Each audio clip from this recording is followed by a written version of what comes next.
Hello, people of the internet, YouTube land, people that follow Ted and I on Twitch, and those that follow this and are a part of the Cringe Crew Gaming Discord. I am Traductus. And I'm Ted.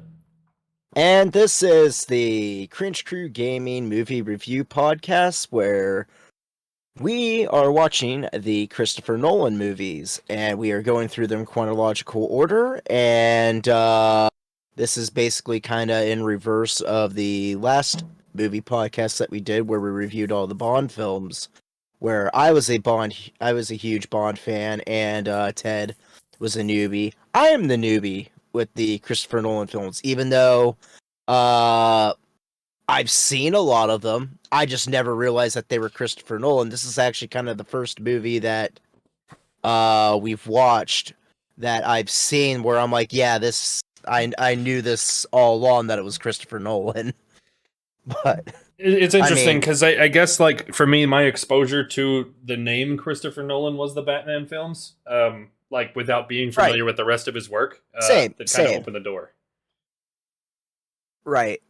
To me, I only know him for the the Batman movies, and then after that, I figured, like, I knew of Tenet, which I watched, again, me saying, saw bits and pieces of it, hammered, don't remember, except that there was this office that had guns going off, and they kept going back to the office for whatever reason. And Inception, so to me, I thought, like, he only had the Batman films in those two movies. And obviously I was wrong, because they have the three movies that we watched, and then there's also The Prestige, which is after this one that I've seen.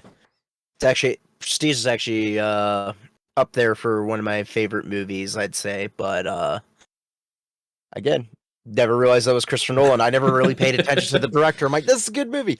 But anyway, we are not talking about The Prestige. We are talking about Batman Begins, the first of his Batman trilogy. With that being said, since we are actually going through, like, the plots and stuff like that, you want to take it away, Ted, while I kind of prepare for, like, the background and stuff? Sure, I'm happy to. So, for Batman Begins, this is again the opening to the Batman trilogy from Christopher Nolan. A lot of this movie is based around the origin story, but we also develop into enemies such as the Scarecrow and Ra's al Ghul.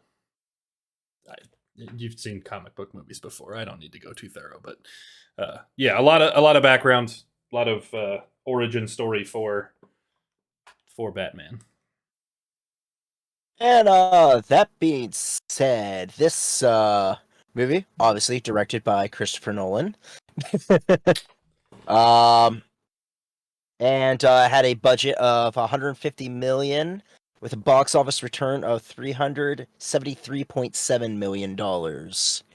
And this was released in 2005, making it the first basically a reboot of the Batman series after Joel Schumacher, killed it with Batman and Robin. And when I mean by killed it, I don't mean like he any sense of positive light. Yeah, it just was a miserable disaster. And oddly enough, if Joel Schumacher's planned Batman Unchained came around, we would have actually seen the Scarecrow in that, but probably played by Coolio, as opposed to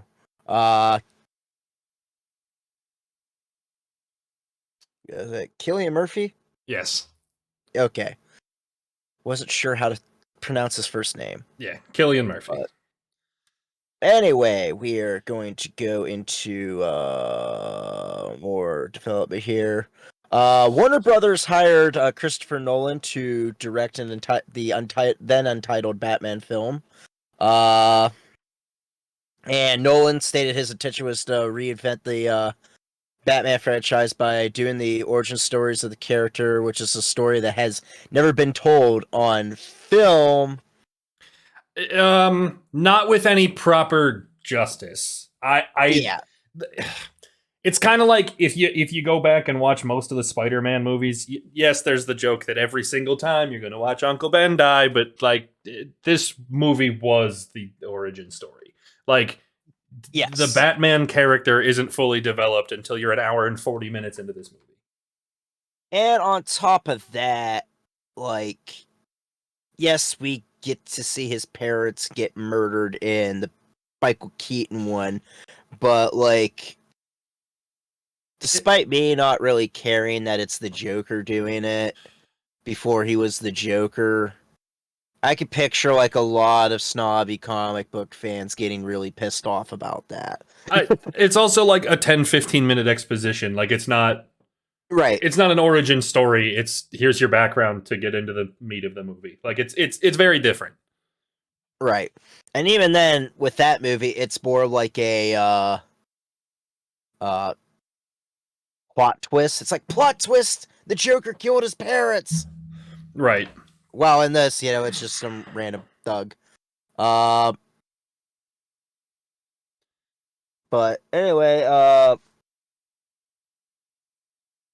there was a filmmaker by David S. Goyer who actually signed on to write the script, and Nolan also had his input, and they essentially wanted to reboot the franchise and make this movie extremely like large, sweeping films, such as Lawrence of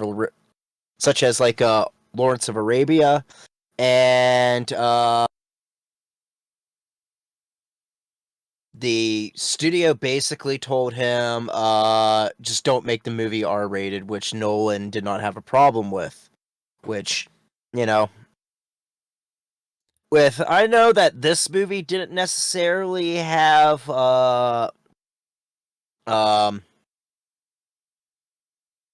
issues on whether it was going to get an R rating or not. I know the next two kind of did. Especially the next one. It's strange for me, right? Because like obviously the rating system is a guideline for who's able to see the movie. All three in the trilogy, without getting too far ahead, are dark, but none of them, for me, at least in my opinion, like surpass that line of kids shouldn't watch this. It's just Right. It's heavier themes than I think you'd expect from a PG-13 movie. It's no bright and cheery Marvel film is what I'm going for here. Yeah. Now, apparently, I guess Rachel Dawes' character was originally going to be Harvey Dent, but they realized that they couldn't do him justice at that point, so they created the new character of Rachel Dawes. According to this. Now, you told me something else. If I remember correctly, they were trying to like keep close enough to source material to keep a lot of the characters' integrity, but a lot of them also, like, there are other characters that are introduced that are specifically because they narrate better. So the reason that we got Rachel Dawes instead of Vicky Vale, excuse me, was largely because it was easier to write in a new character, Rachel Dawes, to keep everybody else's, origins, motives, relationships intact. And also, apparently, the choice of Scarecrow and Ra's al Ghul as the film's main villains was because they weren't featured in previous Batman films, nor in the Adam West 1960s television series. We didn't see Scarecrow in the 60s TV show? Oh, no. Huh. I haven't watched that super thoroughly, you know what I mean? But that does surprise me. Oddly enough, Eli Wallach, who plays Tuco in The Good, the Bad, and the Ugly, plays Mr. Freeze in that one. Interesting. And oddly, funny enough, if the series didn't get canceled, Clint Eastwood was going to be Two-Face. Interesting. Yeah.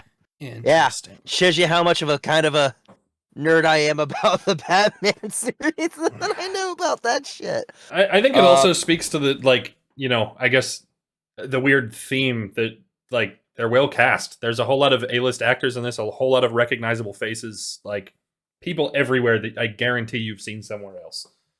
Absolutely. And obviously we have Christian Bale as Bruce Wayne / Batman, or otherwise known as Batman.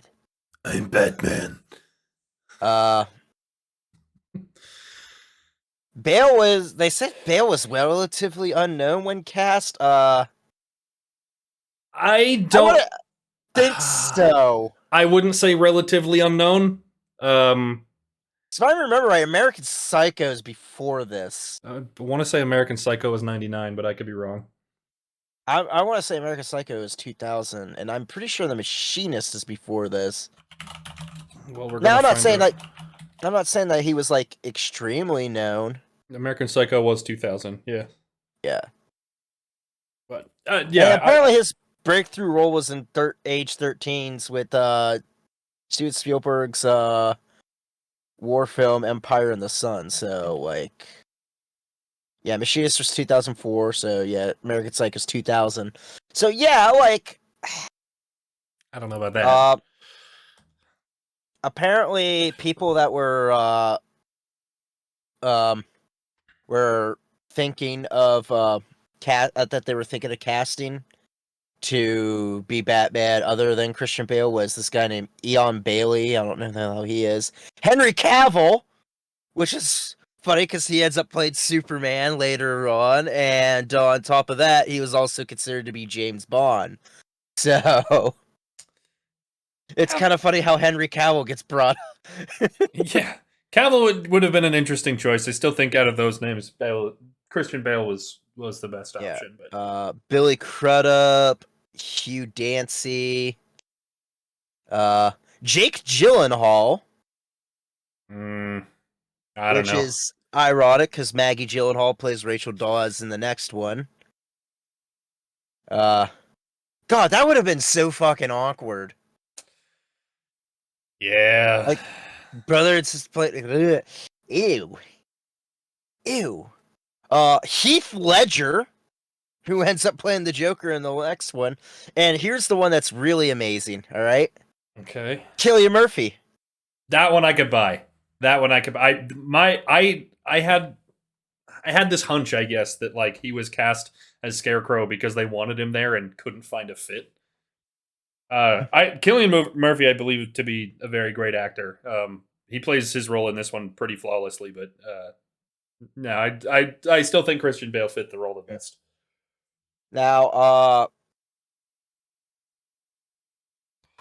apparently, while Cillian Murphy was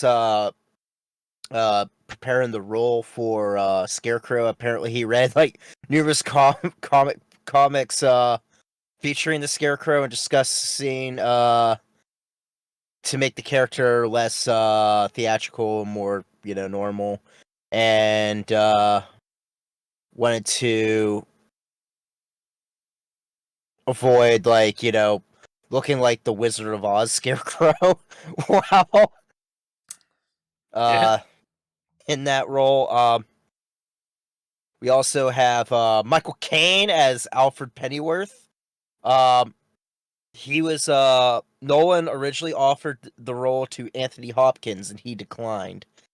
And the second choice was Michael Caine, and Nolan went to his country home to personally deliver him the script. It sounds like a very Michael Caine way to receive a script.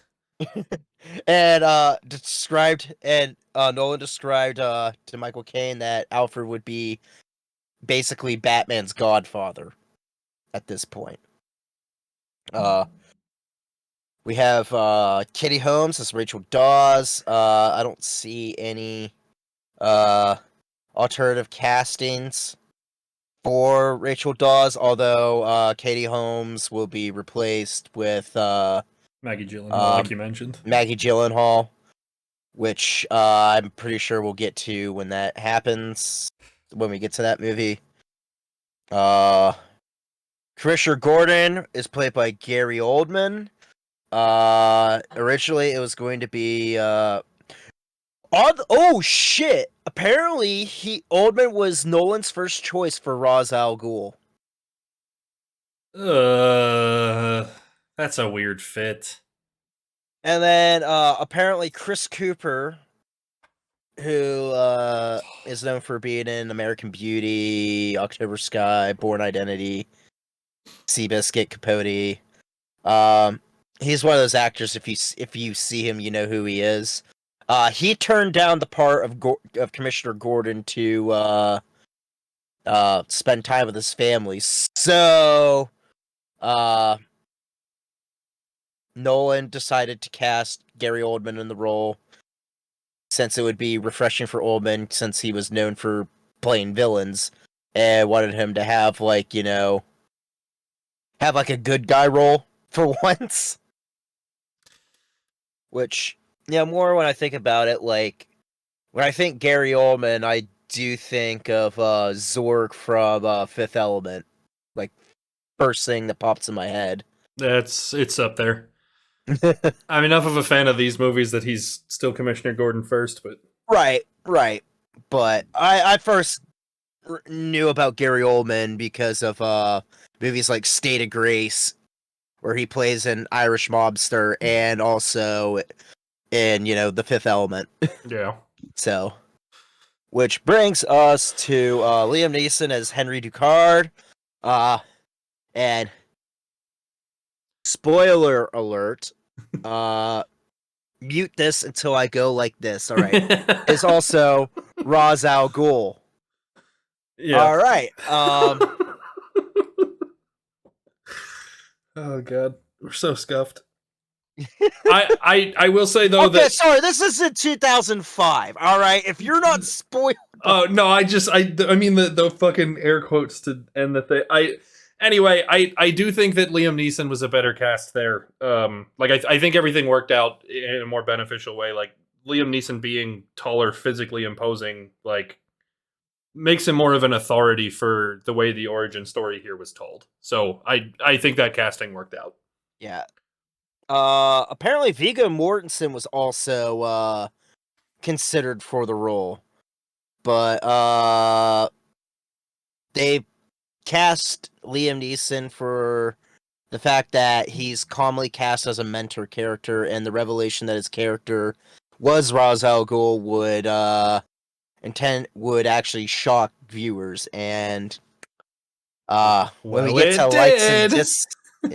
when it gets to likes and dislikes, but first we have to go through like some other people that are in the cast. We have Tom Wilkinson as Carmen Falcone, Bob Boss, Rucker Hauer as William Earl, which is a weird casting because I'd expect like Rucker Hauer to be like Hugo Strange or something like that, due to be seeing him in like Blade Runner and the Hitcher.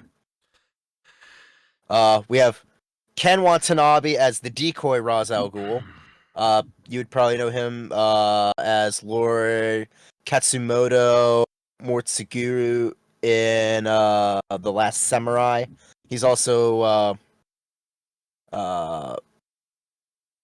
Dr. Ishihiro Serizawa in the reboot of Godzilla, and also Godzilla King of the Monsters. And he's also in a couple of Transformers movies and Inception. Interesting. Oh, and Memoirs of a Geisha. Well, I know we're going to talk a little bit about recycling actors, so I won't get too far in that. But yeah, and of course Morgan Freeman as Lucius Fox. Another great casting. Like I said, this film hires so many people who have been lead or supporting in so many other like very notable films. Like it's very hard to see somebody here with more than one speaking line that you don't recognize as having a major part somewhere else. I'd have to agree. Now let's go to likes and dislikes. Sure. Do you want to start? I have to say I like how well thought out this movie was, because spoiler alert, they allude that Liam Neeson is Ra's al Ghul right as soon as you see him. Just for the sheer fact that his mustache and beard is literally designed to look like Ra's al Ghul in the comics. Like, Grant, you have Ken Watanabe, who's, you know, more accurate to how Ra's al Ghul is, because, you know, I'm going to kind of address this. This isn't like a necessarily a negative, because like you're not gonna have the I think it adds to the misdirection that they put into this with Liam Neeson being Ra's al Ghul, but Ra's al Ghul is not someone of the depiction of Liam Neeson. He is very much a Mongol. Yeah. So therefore, he Ra's would al be, Ghul, not a tall similar white to guy. looking. Yeah. Yeah. Ra's al Ghul is not a white guy. However, they did make him a white guy. People could have problems with whitewashing on that. I figured I'd address it Oh, we're because gonna get into it with the third one, so don't worry. yeah, we're gonna get into the third one. And the only reason why I'm addressing this is because we addressed it with the James Bond movies, where it was a lot worse, especially in the Connery ones with people being in yellowface. Now we're just kind of in like whitewashing territory, as opposed to, white dude playing someone who is supposed to be Afghani, you know. Sure. But at least this thing, it's a white guy playing a white guy who's a character that's originally Asian. So I could see that being problematic, but I think having that helps with the misdirection. So I don't necessarily have a problem with it, but I can see other people having a problem with it. But the detail of actually seeing little details, seeing this, like, again after watching it beforehand and not noticing things like that, and also like the little hints where, again, spoilers. You want to mute this? Till I do this again. Ra's al Ghul had Bruce Wayne's parents killed, and he, you think, okay, he's taunting Bruce while training him to, like, get him angry, just to get him angry. But no, he's actually, actually telling the truth. It's like, in Ra's al Ghul's mind, it wasn't the, random mugger's fault of killing Bruce Wayne. It wasn't killing Thomas Wayne and Bruce Wayne's wife. Not wife. I mean, god damn it. Mother. Mother. Yeah, killing Bruce Wayne's parents. Freaking hell, I had a long day at work.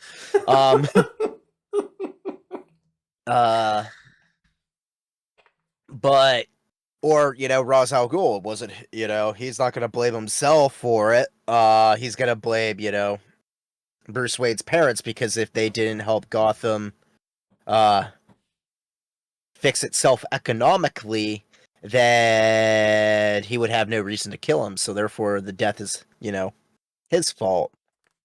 And it's so crazy that you see all that shit right from the beginning. Yeah. I will agree with you that, like, the plot is much like most Christopher Nolan movies. The plot is thought of as a whole.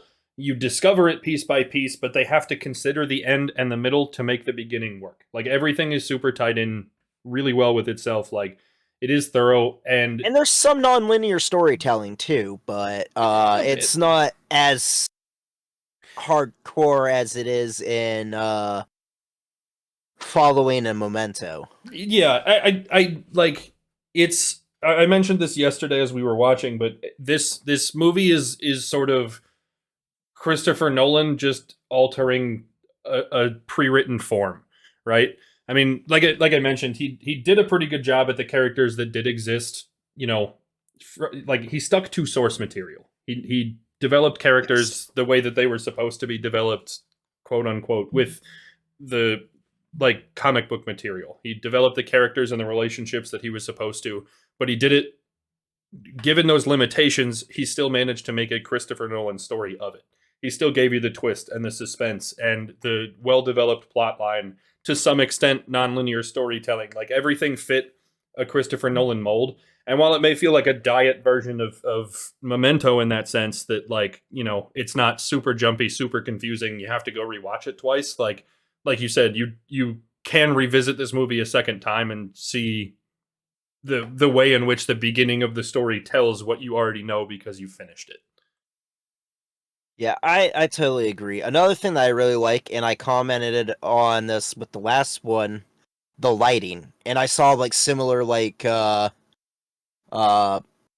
different I guess lighting like styles and techniques in this one that I saw in Insomnia, but used for like different, uh things to convey, such as like the lighting to show like, the bats like surrounding, uh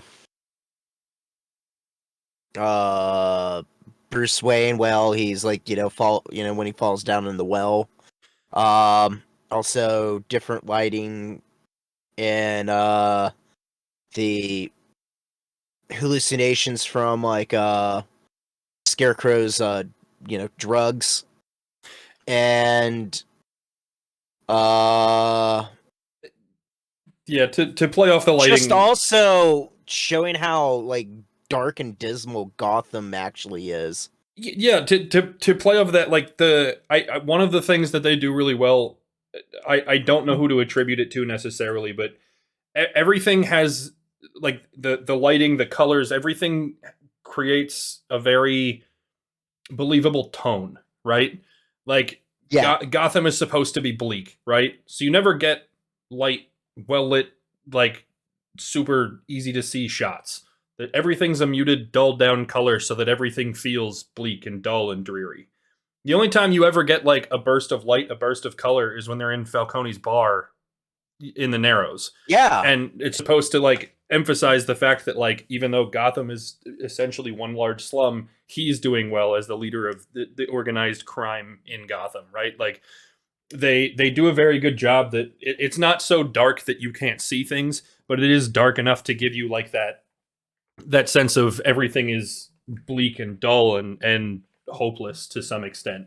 Obviously, like some of that is like Batman exists in the dark because he's yeah, a bat, and by day he's a billionaire, right? Like, I right. mean, obviously, like I don't want to say that they put this all in the dark intentionally when some of it's not really optional, but I do think that the lighting and the design of sets like really gave you the tone of where they were in the storytelling. I got one more thing for like lights because I have a feeling like other lights are gonna like crisscross because this Sure. seems to be kind of crisscrossing. I also like subtle Easter eggs that he kind of puts into this. Especially for now when he's talking about like Lawrence of Arabia and how like it's a big epic film. I can kind of see that with this getting that style. But also with how we found out while watching On Her Majesty's Secret Service that that movie's one of Christopher Nolan's favorite films. The scene where you see the monastery where Ra's al Ghul lives is, very, very similar to the shot of Blofeld's base of Gloria in On Her Majesty's Secret Service. And uh, both places suffer the same fate of getting blown to fucking smithereens. Yeah. um, but to me, it's like scenes, it's something that I would have never have noticed if we haven't done like, the previous podcast. But like, it's just like little Easter eggs like that just kind of make me smile because it's just like we've been kind of seeing like these things where in previous Christopher Nolan movies that were just like, is that a shout out to that? Is that a shout out to that? Well, this one we're like, all right, now he's doing this on purpose. Now we know for So Yeah, I agree. Some of those were pretty cool. Again, not to make everything on our list the same, but I do think that like while he's giving nods to other films, other projects, even other people's work, right? I think one of the best things that he does is keep the integrity of all of the characters. I know I mentioned this a little bit as we went through the cast, but like not only did he keep the source material accurate, uh, primarily, Scarecrow, Ra's al Ghul, like Batman's origin story in and of itself, his relationship with Alfred, like all of these things can be closely traced to some form of Batman somewhere that like he was drawing from source material. But it was also important to all of the people involved with casting that like they were all well acted. Alfred wasn't just an old white butler. Like they literally got a knighted actor to fill the role. Like just I Lucius think Fox they is supposed to be a smart scientist, and they didn't just give any voice of authority that like is intelligent. They got Morgan fucking Freeman, right? right, and I Kill. think in Alfred's case they had to, just because the guy that was Alfred beforehand was so iconic as Alfred that they had to have like an iconic actor with like the chops, with the acting chops to really, I just even Scarecrow, right? Like for all right. intents and purposes throughout the series, Scarecrow's a bit, right? Scarecrow just kind Yeah. of helped the main villain Ra's al Ghul like execute the plan to destroy Gotham, right? Like, but they didn't just go hire somebody that could pretend to say some smart words out of a psychology textbook and put a burlap sack over his head. No, they got Cillian Murphy, who Is when he brilliant. plays a villain, he's always unsettling. Like they picked one of the most unsettling actors to play a villain, And he's brilliant. He's convincing. Like even the smaller parts, they go and get big talent to make sure that they're acting these roles properly. One of the reasons that I love the Batman series so much is because all of the characters have thorough development, right? That's honestly if the you've ever best. listened to me complain about fucking superhero movies before, it's because most of them are designed like shit, right? I will rave about Superman forever because he's just the shittiest comic book fucking ever. If you need a superpower, you've got it. If you need an unkillable enemy, Superman has just the thing to kill him. But nothing has any origins, right? It's Superman came from a different planet and his only weakness is a thing from that planet which is since Right. destroyed, right? Like, Although I do give DC this, the villains do have complex right. Well, backstories, even though the heroes may or may not. and I think that Batman is just an extenuated version of that, right? Like the chaotic that is Joker, the ulterior motives of Ra's al Ghul trying to destroy ancient civilizations, right? Or like there's so much background, there's so much purpose to all of the villains that are in Batman, right? Whether it's in this film Right. or any other form of source material, all the way from the beginning of the comic books to now, like that's one of the things that I love about Batman. And I think the fact that they did put so much effort into casting such incredible actors and actresses to literally every facet of this film, just, I mean, I think it really speaks to how important or how influential Batman was to whoever was in charge of casting. Yeah, I agree. This was well cast, although there's a couple when we get into dislikes, there's a couple casting choices where they're not bad. I'm just kind of like, Yeah. if I'm gonna have something to complain about. Well, I have one You more know. like that's going to transition us into dislikes. So Okay. the one thing that I will say is that this film is so thoroughly developed as an origin story. The like here to that statement is that they didn't just give you 10 minutes of background. It wasn't one shitty line from Tobey Maguire before Uncle Ben dies. Like it's they gave you an hour and 40 minutes, like a full movie length explanation of who, why, when, and how. I do have one more like. I just now remembered it. Sure, hit me with it. I like the fact that they didn't start out with the Joker. I'll get there. That's for a different list. Okay. But I think that list is going to be better suited for the next film rather than this one. Right. Anyway, the dislike I have to this statement as far as the origin story of this film goes is that probably like for the first hour and a half of the movie, you can tell that it's built for a trilogy. This movie does most certainly stand alone. You can absolutely watch this by itself. It's definitely built for. I mean, it does sequel bait at the end, but Well, even ignoring the sequel bait, even had they found a way to tie this up, like again, this movie does stand alone. You can watch this movie without yeah, going, "Well, I have to see the next two." Like you can tell that the way that this movie was written was to establish a character for you to continue following. This movie was if I remember right, built if I to remember be. right, even the next one like doesn't really. It stands alone pretty well. I think the If I next one is remember right.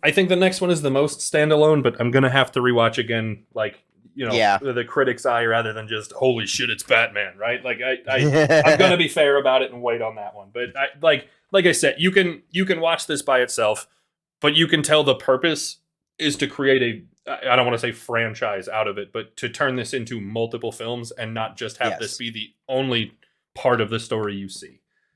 Um, to move into more dislikes, I think I think that there is a weird balance in how the action happened. And I think part of this comes down to that you need to fit in a PG-13 frame. I say that because there are scenes in which like there is very clearly like violence, right? In one of the Yeah. opening scenes where he's in the prison, he's fighting off 7 guys. They don't hold back, right? There's Right. no holds barred. It's just action movie group fighting violence, right? Right. But then there's other times where I don't want to say it's cartoonish, but it's very much like Christian Bale in his Batman costume drops from the ceiling, puts his cloak around a guy, the guy vanishes, and you never get any explanation whatsoever, right? They make a point of after the giant car chase scene where they've destroyed half the fucking roadways in Gotham that like, well, at least nobody died. Like they just kind of there's a weird imbalance between how the action gets performed. And I guess That the more you pay attention to it, it gets more and more unsettling. that and the weird thing is that PG-13 like uh the weird thing about PG-13 anymore, it seems like uh if you look at the older films that basically caused the reason why PG-13 to be a thing, like a good example is Gremlins. Sure. Like you know, like when people don't understand, like Gremlins is pretty damn violent, and like the head gremlin at the end like melts, and it has like bubbling, and you see like its blood and everything. Like it seems like back in the day, like PG-13 could get away with a lot more violence than it can now, Well, and even back then. and I think that like obviously that's a sign of the times, right? I remember being Right, in middle school when if it features a character smoking a cigarette, it's got an R rating now because they don't want to put themes of right, smoking into kids. Like I get it, right? Like and I understand that they wanted this to be marketed not as an adult film and give it an R rating, but they also wanted it to be serious and impactful enough that you didn't just want this to be a Marvel movie and give it a PG rating, right? Like I get right. it. I get it. But I did think that some of those inconsistencies started to bother me. I think the place that becomes most notable. I defended this while we were watching the movie. I'll still defend it from like a personal perspective, but the whole concept of I'm not going to be an executioner at the beginning, like very clearly established that Christian Yes. Bale, Bruce Wayne, Batman will not be an executioner, and then but I don't have to save you so you can still die. Like again, I'll defend it if I have to, but I don't want to spend too long and harp on this. That like, I guess the inconsistencies there, like it doesn't always speak to character growth, development, or just a well written out movie. I think sometimes it's just an inconsistency, which feels a little weird. It's not an inconsistency. Ra's al Ghul's not dead. He's immortal, and he's just sleeping. He's just, after he fights after they all fight Batman, they just get really tired. I think when we finish the third movie, I think when we watch The Dark Knight Rises, I think we're gonna just watch the Batman videos all in a row just for shits and giggles because I have been quoting it for weeks. The last thing I have is just that there are some small things that get overlooked in the movie, but I guess it happens frequently enough.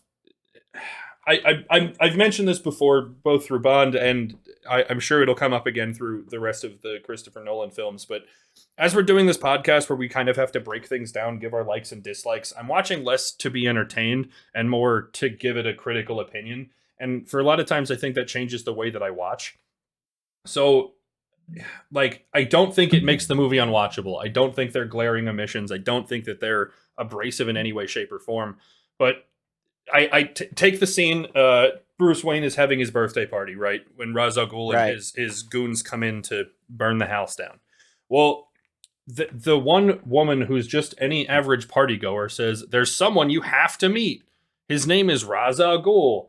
And to, like, no oversight, no thought about it whatsoever, Bruce Wayne says, "I watched Ra's al Ghul die. You're not Ra's al Ghul." And the woman's still just fucking standing there in frame. The dialogue continues and you watch her walk off screen, right? If any rational person is in that environment going, "What do you mean you watched them die? Also, you disappeared for 7 years. Why am I here celebrating your birthday?" Like, it's just kind of, it doesn't stop the flow of the movie. It doesn't, if you're not watching for it, it doesn't necessarily create any discomfort. I guess I just expect, like, with as thorough as this movie was, that you'd be able to find better presentation than those kinds of omissions. Forgot about. Right, like, there's just some small little, like, they couldn't have done this any better. I again, doesn't make it unwatchable by any stretch of the imagination. I still think this film's phenomenal, but there's enough of them that they're for me. There's two actors that kind of made me not suspend my disbelief a little bit.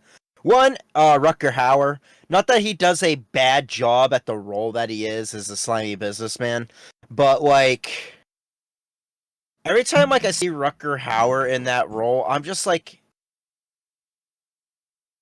so used to him as being, like, grandiose, complex villains, or, like, extreme fucking psychopaths, that I'm just, like, looking at Rutger Hauer just going, like, this is all they could give him? Really? You're wasting this role on, you're wasting Rutger Hauer's, villainous things on that? I'm gonna, and it doesn't kill it for me. It really doesn't kill it for me, because he does a good job. It's just push back on that, though. Like, so I'm considering the Bond movies, right? Let's go back in time a little bit, right? I forget the actor's name, who plays the last villain in the final movie. Rami Malek. So in that movie, Rami Malek is so brilliant, partially because he gets the space to act, right? They don't give him 4 minutes of screen time and he's ambiguous bad guy number 3. They give him the space to exist. Right. I think the only problem that I would argue with them having such a studded cast is not that Rutger Hauer isn't believable, not that he isn't devious, not that he doesn't have, like, bigger motives. It's that they can't give him space without making this a 4-hour movie. Cillian Murphy's performance in this is brilliant, and I think he's got like 25 lines of dialogue. They could have made an entire movie where he is a villain, giving him as much screen time as the Joker gets in the next one, and it would be a brilliant film, but he doesn't get the space. I would say if this was made in the 80s, like, Rutger Hauer would be the Scarecrow. Because they were kind of like the same type of niche with, like, the roles, if that makes sense. Sure. I guess it's just, like, it's, I get what you're saying. You don't want to make it like a 4-hour movie, but, like, to me, it's like, I'm just like, Lim, why have, like, such a huge star-studded cast for that particular role? Which, is a little bit important, but you could have. I guess Rutger Hauer's not really, like, a well-known actor, but you get what I'm saying, though. I get it. Right? I mean, they didn't go and put, like, they didn't put Tom Hardy in that role, right? Like, they didn't give you the world's best actor that's getting 4 lines of dialogue and also eats an ice cream cone, right? Like, it's right. they comparatively, I would say that he's among the lower end of the main cast, right? But he's still important enough that they wanted to put somebody in there that was going to do that role justice. And I think he filled that hole, like, as well as you could expect. I don't know that gets any better acted just because there isn't space to develop that character further. That one doesn't bother me so bad. The other one, all right, it's not movie killing whatsoever, but Katie Holmes is very inconsistent in this movie. Like, it's Yeah. it's there for, it's actually it goes from like it gets the job done to like kind of phoning it in.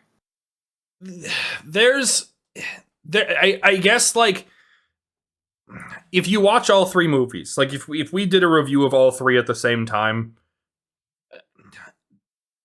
the Rachel Dawes character becomes much more important through the next film than she is Yes. in this one. And Katie Holmes, like this one, there's not a lot. Again, I think it's just lack of space to some extent because there's like Then I'm also not really familiar with like I know of Katie Holmes. I know that she's in Dawson's Creek. I've seen movies that she's in, but like I haven't seen a hell of a lot of her movies to really pass judgment on like her acting abilities, if that makes sense. right. I think it's just like there's not a lot of emotional range that's required here, right? Like Right. it's hopeful DA's assistant that's trying to make the city a better place.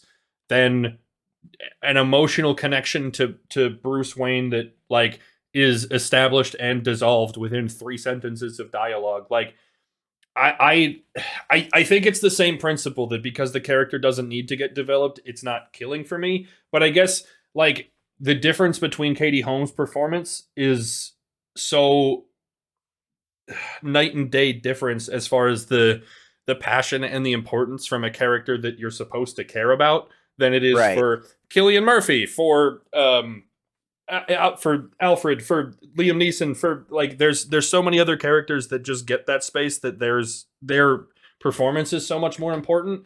They make Rachel Dawes important without giving her the space to be important, and I think Katie Holmes' performance for that role just kind of feels flat by comparison, more than being bad.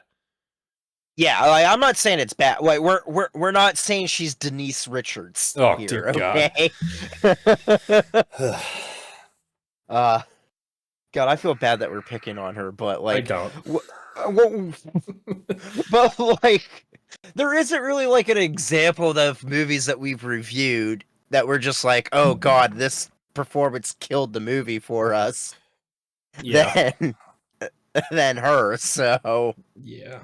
Again, hopefully, I get why you say so. I'm not disagreeing. I think that like it's they put the character in a weird spot that allows Katie Holmes to feel not and good. I know there's a couple spots where Christian Bale's a little rocky.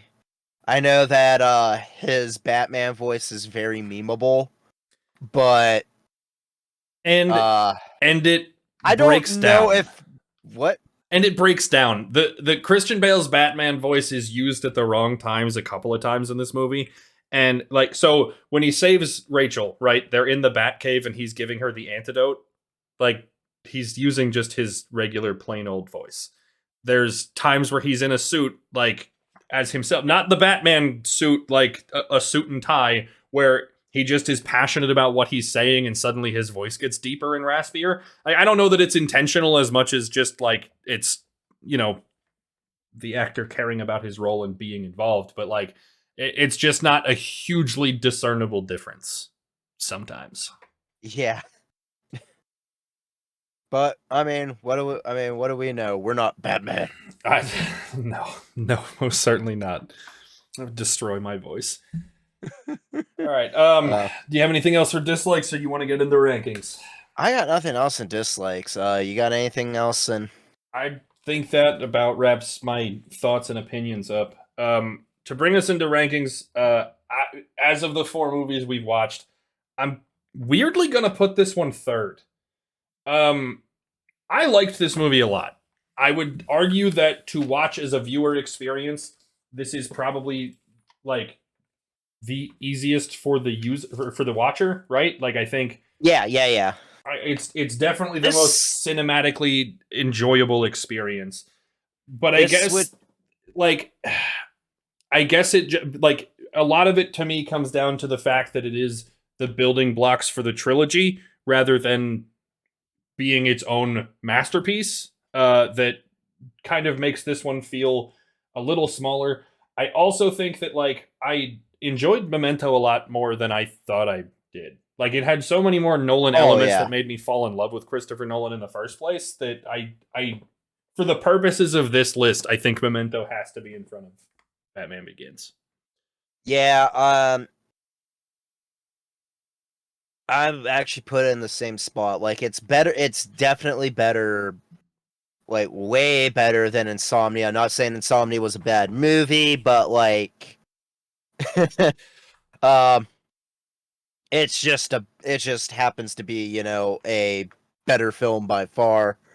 And again, I really like Memento, and I I think the reason why I'm having Following, because I do have Following at number 2, why I have Batman Begins below that one, is because Following's uh just kind of like new to me.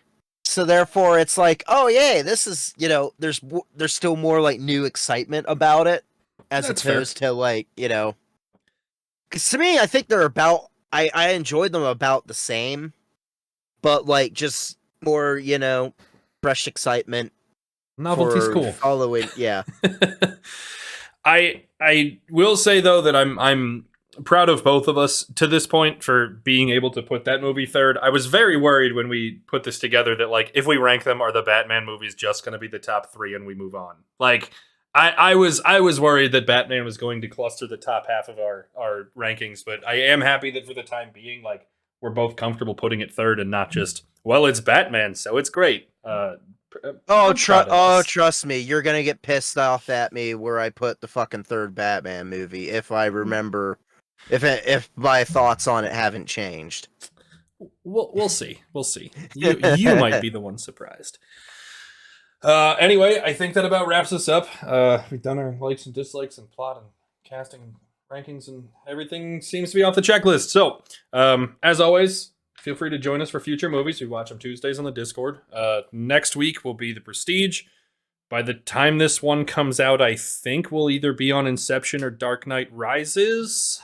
But I'm not 100% sure because I brain go burr. As always, go ahead. Because I think you're right. this is our 4th one recording, so if they post, yeah, we should be on Dark Knight Rises. Okay. I think. If I'm wrong, then we just watched Dark Knight Rises, and you can watch Interstellar with us. Anyway, you can catch us both on Twitch. Stahlman at Traductus, myself at Ted Green Eagles. Holy shit, we're going through these rather quickly. Yeah, because there's not 26 of them to get through.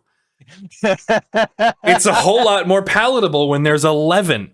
I'm just hoping that this times perfectly where we get to watch Oppenheimer on time. I'll be hyped. I don't know the actual release date, and I don't want to think that far ahead, so I'm going to ignore it for now and just be hopeful. Anyway, if not, we might have some bonus episodes where I just throw like a couple like short movies for like Ted to watch. Anyway, I want to thank you guys for hanging out as always. Like I said, feel free to join us for movies. Catch us both on Twitch, and otherwise, we will see you right back here next week. See ya.